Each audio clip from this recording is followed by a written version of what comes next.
Hi friends, मेरा नाम है पुष्कर और आप देख रहे हैं कोड पुष्कर। तो आज की इस वीडियो में मैं एरे को कैसे रिवर्स करते हैं उसका पूरा एक कोड लेकर आया हूँ C++ लैंग्वेज में। ठीक है, तो हम समझते हैं कि किसी भी एक एरे को जिसमें सारी values element integer data type में हैं, ठीक है, इंटीजर वैल्यू स्टोर्ड हैं उसमें, तो उसे हम कैसे रिवर्स करेंगे। ठीक है, तो पहले मैं इस कोड को समझाने से पहले पूरा एक बताता हूँ कि मतलब लॉजिक क्या है इसके पीछे। ठीक है, तो अभी दिखाता हूँ। हाँ अब सपोज़ करो कि मेरा एक एरे है जिसका डेटा टाइप है इंट और एरे का नाम है ए, और इसमें मैं कुछ 5 एलिमेंट्स मुझे स्टोर करने हैं। ठीक है, यह है साइज़ मतलब जितने हमें एलिमेंट्स उसके अंदर डालने हैं। ठीक है, तो मुझे 5 एलिमेंट्स डालने हैं। ठीक है, या फिर सपोज़ 5 ही डालना है। ठीक है, मैं ज़्यादा बड़ा नहीं ले रहा। अब इसमें मैंने एलिमेंट डाल दिया, मैंने 10 20 30 40 50।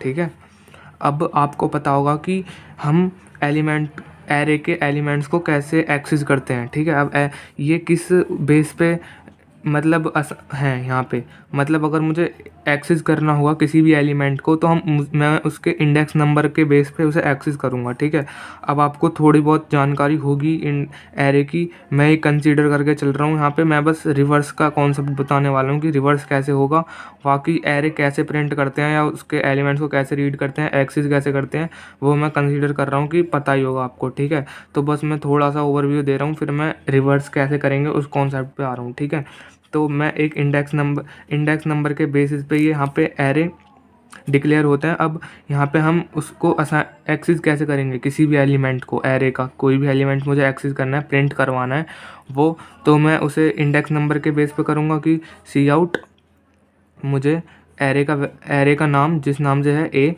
और जिस भी इंडेक्स नंबर पे है वो। ठीक है, तो मान लो मुझे 20 प्रिंट करवाना है, तो 20 किस इंडेक्स नंबर पे है, इंडेक्स नंबर 0 से स्टार्ट होता है, 0 1 2 3 4।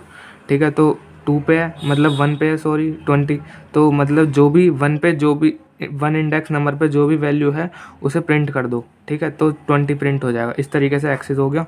तो अब समझते हैं कि इसे रिवर्स कैसे करेंगे। देखो रिवर्स का क्या मतलब है, मतलब कि अगर मेरा ओरिजिनल एरे ऐसे है 10 20 30 40 में, तो रिवर्स में आ जाएगा वो 50। ठीक है, मतलब 50 इधर चला जाएगा, 10 इधर आ जाएगा। ठीक है, 40 20 की जगह आ जाएगा, 20 40 की जगह, और 30 ऐसे ही रहेगा क्योंकि ये ऑड एरे है, ऑड नंबर ऑफ़ एलिमेंट्स हैं इसके अंदर। ठीक है, तो 50 इसकी जगह, 40 20 की जगह, 30 ऐसे ही रहेगा, 40 की जगह 20 और 50 की जगह 10। ठीक है, इस तरीके से रिवर्स हो जाएगा। अब हम देखते हैं कि रिवर्स कैसे होगा ये। तो अगर मैं यहाँ पे बोलूँ कि मैं इस एलिमेंट को, मतलब जो 0 इंडेक्स पे है, उसको एक किसी वेरिएबल में स्टोर करवाऊँ, मतलब कि 0 इंडेक्स पे जो भी वेरिएबल है, मतलब उसे मैं एक वेरिएबल बना देता हूँ स्टार्ट के नाम से। ठीक है, एस के नाम से।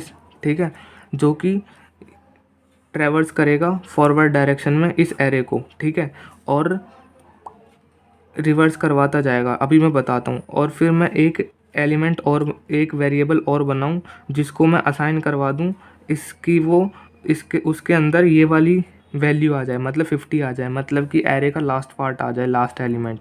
तो मैं एक एंड नाम का एरे बनाऊँगा, एंड को ई से रिप्रेजेंट कर रहा हूँ, स्टार्ट को एस से। ठीक है, तो स्टार्ट को मैं 0 से इनिशियलाइज़ करूँगा और एंड को किससे इनिशियलाइज़ करूँगा, उसके साइज़ के एक नंबर कम से, क्योंकि साइज़ क्या है 5, तो मुझे एक्सेस लेना होगा तो मैं उसके इंडेक्स नंबर से ही एक्सेस ले पाऊँगा। तो इंडेक्स नंबर कितना है, हमेशा साइज़ से एक माइनस होता है, तो साइज़ -1, मतलब कि साइज़ का है 5 और अपना 1 मतलब कि 4 आ जाएगा। तो 4 मतलब ई एंड अपना 4 से वो हो गया, मतलब पॉइंट हो गया। तो 4 इंडेक्स नंबर पे जो भी वैल्यू होगी वो उससे पॉइंट हो जाएगा। ठीक है, मतलब कि उसको वो पॉइंट करेगा। ठीक है, 50 को।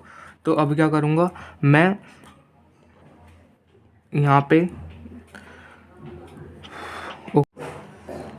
हाँ, तो यहाँ पे क्या करना है, मेरे को पता है कि अपना स्टार्ट 50 से पॉइंट हो रहा है और एंड सॉरी स्टार्ट यहाँ पे, ये तो रिवर्स होने के बाद जो एरे आएगा वो है, ठीक है, मतलब ये रिज़ल्ट एरे है जो मुझे चाहिए। अभी हम इस एरे से समझेंगे, तो इसे मैं दोबारा लिख ले रहा हूँ, थोड़ा गंदा हो गया। 10 20 30 40 50 ये है, ठीक है। तो मुझे पता है अपना स्टार्ट 10 से पॉइंट हो रहा है और एंड 50 से पॉइंट हो रहा है, 50 से, ठीक है। तो मुझे क्या करना है कि देखो, इसको 10 को 50 से स्वैप 50 से स्वैप करवाना है, ठीक है। तो मैं स्वैप फंक्शन लगाऊंगा और एरे मतलब कि स्वैप फंक्शन का यूज़ आपको पता ही होगा, मतलब कि हेडर फाइल इंक्लूड्स करनी पड़ती हैं, वो उसके अंदर ही अपना स्वैप फंक्शन इंक्लूड रहता है, तभी आप इसको यूज़ कर पाओगे, वरना तो आप टेम्प वाले एक कॉन्सेप्ट होता है जिसमें वो अलग है, ठीक है। अभी हम स्वैप से ही करेंगे, ठीक है, ये ईजी और अंडरस्टैंडेबल है जल्दी, ठीक है। तो मैं इसे स्वैप करवा दूंगा एरे ऑफ स्टार्ट, मतलब कि एरे का नाम क्या है मेरा, ए, ठीक है। तो मुझे ये वाली वैल्यू देनी है एस, कि इसको आप इससे स्वैप कर दो, एरे ऑफ ई, ठीक है। एस के अंदर क्या है, उसका इंडेक्स नंबर, और इंडेक्स नंबर के द्वारा हम 10 को एक्सेस कर सकते हैं, और ई के अंदर भी एक इंडेक्स नंबर है जिसके द्वारा हम 50 का एक्सेस ले सकते हैं, ठीक है। तो जब हम इसको स्वैप करवा देंगे, ठीक है, मतलब 10 को 50 से स्वैप करवा देंगे, तो मुझे अपना एस आगे ले जाना पड़ेगा और एंड को पीछे लाना पड़ेगा, क्योंकि हमें फिर 20 को 40 से स्वैप करवाना है, रिवर्स करवाना है, ठीक है। तो इसी तरह, और फिर जब इसको रिवर्स करवा देंगे तो हमें यहाँ पे आना पड़ेगा, ठीक है, मतलब कि यहाँ पे मेरा एस जो होगा वो ई के बराबर हो जाएगा, ठीक है। और जब यहाँ पे जाना पड़ेगा फिर इसके बाद, मतलब कि अभी एस की वैल्यू क्या है, देखो, इस यहाँ पे 0 और यहाँ पे क्या है अभी 4, मैंने बताया था साइज़ -1 4 हो जाएगा, इधर आ जाएगा, मतलब कि एस की वैल्यू बढ़ के 1 हो जाएगी। जब मैं जो 10 और 50 स्वैप करवा दूंगा तो मैं एंड को पीछे लाऊंगा और एस को आगे ले जाऊंगा, तो एस की वैल्यू होगी 1 और एंड की वैल्यू होगी 3, ठीक है। और फिर 20 और 40 को स्वैप करवा दूंगा, फिर मैं इनको इस दो आगे ले जाऊंगा, मतलब कि एस की वैल्यू हो गई अब 2 और ई की वैल्यू क्या हो गई, ई की वैल्यू भी 2 हो गई, क्योंकि ई की वैल्यू घट जाएगी मैं इसे पीछे ले जा रहा हूँ, एस की वैल्यू बढ़ जाएगी मैं इसे आगे ले जा रहा हूँ, क्योंकि, ठीक है। तो इनकी वैल्यू बराबर होगी, तो ये आपस में इसे स्वैप कर देगा 3 को, ठीक है। क्योंकि ये ऑड है तो इसलिए 3, एक लास्ट में एक आपको ऐसा एलिमेंट मिलेगा जिसको जो पेयर में नहीं होगा, मतलब आपको उसको अपने आप से ही स्वैप करवाना होगा, वो खुद से ही स्वैप हो जाएगा, ठीक है। तो ये स्वैप हो जाएगा, लेकिन अगर मैं इसे और आगे बढ़ाऊँगा, एस को 3 कर दूंगा और ई को और पीछे कर दूंगा, मतलब ई को 20 से पॉइंट करवा दूंगा, तो ई की इंडेक्स वैल्यू क्या हो जाएगी, ई के अंदर क्या आ जाएगा, ये घट के 1 आ जाएगा, ठीक है, मतलब 2 से डिक्रीमेंट होके 1 आ जाएगा और एस अपना बढ़ के 3 पे आ जाएगा, 3 जो कि 40 को पॉइंट करेगा। तो भाई अगर फिर मैं इसको 40 को 20 से स्वैप करवा दूंगा तो वो अपना तो पुराना एरे ही मिल जाएगा ना। तो मतलब कि मुझे क्या करना है, मुझे ये जब तक स्वैप करवाते रहना है जब तक अपनी एस की वैल्यू ई की वैल्यू से बराबर या उससे छोटी नहीं है तब तक। अब जैसे ही ई की वैल्यू बड़ी हो, मतलब ई की वैल्यू छोटी हो जाती है एस से, जो कि इस कंडीशन में हुआ जब ई की वैल्यू 20 पे चली गई और एस की वैल्यू 40 पे आ गई, तो एस की वैल्यू 3 हो गई थी यहाँ पे और ई की वैल्यू 1 हो गई थी। तो इस कंडीशन में हमारा एरे स्वैप तो हो जाता, पर वही हमें एरे मिल जाता शुरू में जो यहाँ पे है, ठीक है। लेकिन हमें अपना रिवर्स करना है, इनिशियल एरे को रिवर्स करना है, जो अपना ओरिजिनल एरे है उसको रिवर्स करना है। तो हमें जब तक चलाना है ये लूप जब तक अपनी एस की वैल्यू ई से छोटी है या उसके बराबर है, ठीक है। तो अब समझते हैं इसको पीछे, ये अपना कोड, ठीक है। हाँ, तो मैंने एक फंक्शन बनाया है वॉइड रिवर्स एरे के नाम से, ठीक है, जिसमें अपना एरे है इन, ये एरे का नाम है ARR, ठीक है। इसमें मैंने साइज़ अभी डिक्लेयर नहीं करा, साइज़ के लिए मैंने एक अलग वो ले लिया वेरिएबल जिसका नाम साइज़ ही है और डेटा टाइप इंट है, ठीक है। और एक स्टार्ट नाम का वेरिएबल बना दिया, यहाँ पे मैं थोड़ा और समझा दूंगा, ठीक है। स्टार्ट नाम का वेरिएबल बना दिया जो 0 से, जिसकी वैल्यू 0 है, मतलब कि वो अभी इस फर्स्ट एलिमेंट को पॉइंट करेगा, फर्स्ट एलिमेंट को पॉइंट करेगा। और एंड नाम का वेरिएबल बना दिया जिसकी वैल्यू जेड साइज़ -1 है, मतलब साइज़ जो भी होगा उससे एक कम होगी, मतलब कि वो इसको पॉइंट करेगा। ठीक है, मैंने बताया था कि इंडेक्स नंबर कैसे 0 से स्टार्ट होते हैं, तो मतलब हमेशा साइज़ से एक कम होगा अपना इंडेक्स नंबर। अगर साइज़ 5 है तो लास्ट एलिमेंट का इंडेक्स नंबर 4 होगा, तो एंड को हम लास्ट एलिमेंट के इंडेक्स नंबर से कर वो असाइन पॉइंट कर देंगे, मतलब कि 4 आ जाएगी अभी इनिशियल वैल्यू 4 की, सॉरी एंड की इनिशियल वैल्यू 4 है और z की इनिशियल वैल्यू तो 0 ही है। ठीक है, 4 इसलिए है क्योंकि मैंने साइज़ अभी आपको 5 एलिमेंट्स का एरे समझाया था, तो इसलिए ये साइज़ अपना 4 है, मतलब सॉरी एंड की वैल्यू 4 है, साइज़ क्योंकि 5 था। ठीक है, तो मैंने यहाँ पे भी वैसे 5 एलिमेंट्स का ही वो एरे लिया है जिसका साइज़ 5 है। ठीक है, तो स्टार्ट की वैल्यू 0, एंड की वैल्यू 4। ओके, देन यहाँ पे कंपेयर होगा कि क्या 4 0 से बड़ा है, हाँ है, तो स्वैप हो जाएगा। तो स्टार्ट की वैल्यू क्या है 0, एंड की वैल्यू क्या है 4, तो मतलब 0 को 0 ARR ऑफ 0 पे जो भी वैल्यू है उसको आप एरे ऑफ 4 से स्वैप कर दो। ठीक है, तो जो भी यहाँ पे वैल्यू होगी वो इस वैल्यू से स्वैप हो जाएगी, मतलब कि यहाँ पे मान लो 50 था और यहाँ पे 10 था, तो यहाँ पे 50 आ जाएगा, सॉरी यार, यहाँ पे 50 आ जाएगा और यहाँ पे 10 आ जाएगा स्वैप होने के बाद। ठीक है, अब हमें स्वैप को आगे ले जाना है और एंड को पीछे लाना है, तो मैं इंक्रीमेंट डिक्रीमेंट ऑपरेटर का यूज़ करूँगा। ठीक है, इन एस की वैल्यू स्टार्ट को मुझे आगे ले जाना है तो इसे 1 से इंक्रीज़ कर दूंगा और एंड को पीछे लाना है तो मैं इसे 1 से डिक्रीमेंट कर दूंगा। ठीक है, तो अब घटने के बाद एंड की वैल्यू क्या होगी 3, 1 से घट जाएगी। ठीक है, और स्टार्ट की वैल्यू क्या होगी 1, क्योंकि अब स्टार्ट अब यहाँ पे आ गया और एंड अपना इधर आ गया। ठीक है, तो एंड की वैल्यू क्या है 1 और स्टार्ट की वैल्यू क्या है, एंड की वैल्यू 1 है, स्टार्ट की वैल्यू क्या है 3, तो क्या 3 1 से बड़ा है, हाँ है, तो इसके अंदर आएगा। तो एरे ऑफ स्टार्ट 1 पे जो भी वैल्यू है उसको एरे ऑफ इधर एरे ऑफ 3 से स्वैप कर दो। तो एरे ऑफ 3 पे क्या था अपना, मैंने समझाया था पीछे, एरे ऑफ 3 पे क्या था 40 था और यहाँ पे क्या था 20। ठीक है, तो ये स्वैप हो जाएगा, मतलब यहाँ पे 40 आ जाएगा और यहाँ पे 20 आ जाएगा स्वैप होने के बाद।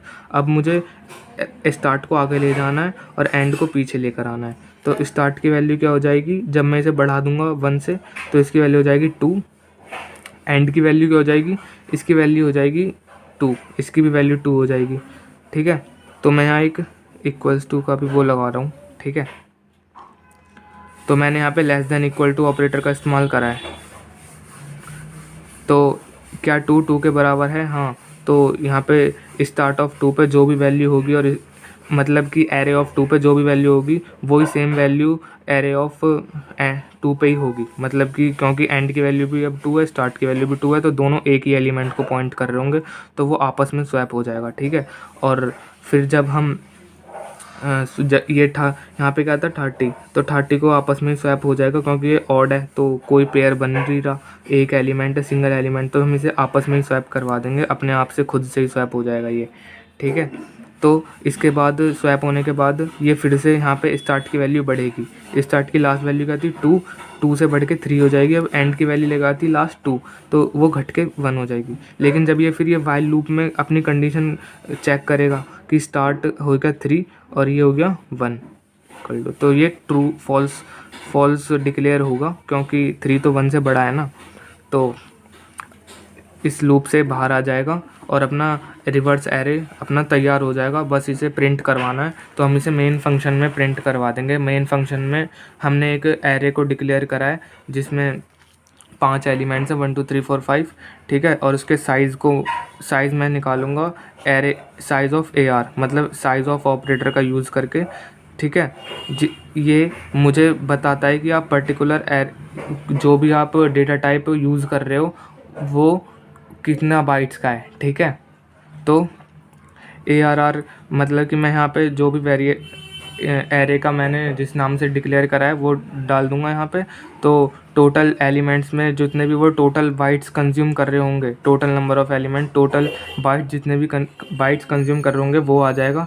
तो यहाँ पे क्या है 5 एलिमेंट्स हैं। अब एक इंटीजर मेरा कितनी बाइट्स लेता है 4, तो 5 × 4 क्या हो जाएगा 20। ठीक है। तो साइज़ ऑफ एरे का कितना हो जाएगा 20 बाइट्स। अब साइज़ ऑफ मुझे निकालना है कि साइज़ ऑफ ज़ीरो ऑपरेटर मतलब सॉरी साइज़ ऑफ ज़ीरो यहाँ पे मतलब फर्स्ट एलिमेंट अपना कितना साइज़ ले रहा है, मतलब कितना मेमोरी कंज्यूम कर रहा है 4 बाइट्स। तो इसको इससे डिवाइड करूँगा 4 5 से 20 मतलब कि मेरा साइज़ आ जाएगा इससे 5। ठीक है। तो मैं साइज़ इस तरीके से अपना कैलकुलेट कर सकता हूँ। ठीक है। और फिर मैं यहाँ पे एक ओरिजिनल एरे अपना प्रिंट करवा दूंगा रिवर्स एरे प्रिंट करवाने से पहले। अब मुझे ये कंसिडर कर लिया हूँ मैं कि आपको एरे तो कम से कम प्रिंट करवाना आता ही होगा। ठीक है। और फिर मैं यहाँ पे अपना जो भी हमने रिवर्स फंक्शन बनाया था जिसका नाम रिवर्स एरे था, जिसमें हमने पूरा अपना रिवर्स का लॉजिक लगाया था, रिवर्स एरे को कैसे रिवर्स करते हैं। तो हम उसे कॉल करेंगे यहाँ पर और अब आर्ग्यूमेंट्स दे देंगे। ठीक है। जो भी हमने यहाँ पे आर्ग्यूमेंट्स दिए थे साइज़ और एरे वो यहाँ पे हम दे देंगे इसमें। ठीक है। और फिर मैं डिस्प्ले करवा दूंगा कि अपना रिवर्स्ड एरे ये है और एरे को प्रिंट करवा दूंगा फॉर लूप लगा के और रिटर्न 0 कर दूंगा। यहीं पे अपना प्रोग्राम ख़त्म हो जाएगा। ठीक है। तो अभी हम इसे लैपटॉप में भी देखते हैं। ठीक है। सही चल रहा है अपना कोड, नहीं चल रहा सही। तो मुझे मतलब आई होप ये आपको समझ आ गया होगा। ठीक है। तो अब इसे हम लैपटॉप में देखते हैं। तो मैंने अभी यहाँ पे वो एग्जांपल ले लिया है। ठीक है। अपना रिवर्स एरे का जो अभी कोड समझा था वो अपने यहाँ पे लिख लिया है। ठीक है। अब इसे रन करके देखते हैं सही चल रहा है कि नहीं। तो सही है कोड। ठीक है। ओरिजिनल एरे है मेरा 1 2 3 4 5 और रिवर्स एरे जो आया है वो आया 4 3 2 1। ठीक है। तो मतलब सही है। तो आप यहाँ से कोड अभी देख सकते हो क्या है। तो thank you all of you, I hope आपको ये समझ आ गया होगा।